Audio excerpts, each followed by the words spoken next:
بنیاد نیروگاه آبی برقی تاجیکستان در نوع مرغوب نه تنها مسئله تامینات باشندگان مرکز نویه را از نیروی برق حول و فصل نمود، بلکه برای جلوگیری از استفاده یکی از گیاهای سیرغذا برای چاروا تیزکن و نابودشوی آن، اینچنین پیشگیری بیابانشوی مساعدت کرد. امروز برقچیان نویه بر آن میکوشند تا سطح خدمترسانی را بهتر نموده برای حفظ محیط زیست شرایط مساعد فراهم آورند. بعدش پاش خوردن اتحاد شوروی، یعنی شرایط ناحیه مرغوب آنقدر ساز نبود، یعنی نیروگاه برقی آبی از کار باز ماند.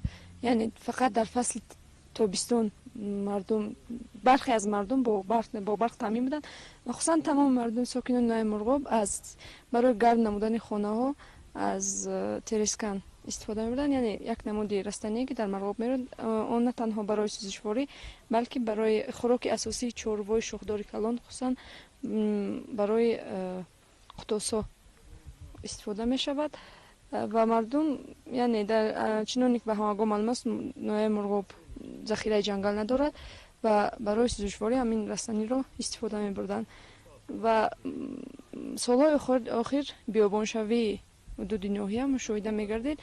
سالهای آخر دقت اساسی شعبه برای کم کردن شکنکنی تریسکن یعنی دقت داده شد.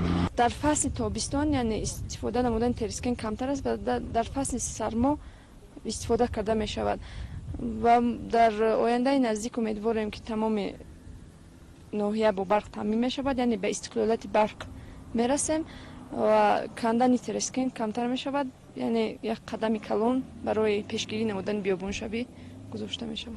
جهت تامین باشندگان مرکز نویه مرغوب با نیروی برق در برابر نیروگاه برقی آبی تاجیکستان، باز نیروگاه برقی آفتابی با قدرت 200 کیلووات ساعت موردی بهره برداری قرار داده شده است. این نیروگاه آفتابی در آسیای مرکزی نظیر نداشته، در آن نخستین سیستم برقی گیبریدی آب آفتابی مختار نصب گردیده است. این نیروگاه ها در فصل زمستان جهت دسترسی اهالی به نیروی برق مساعدت می‌کنند.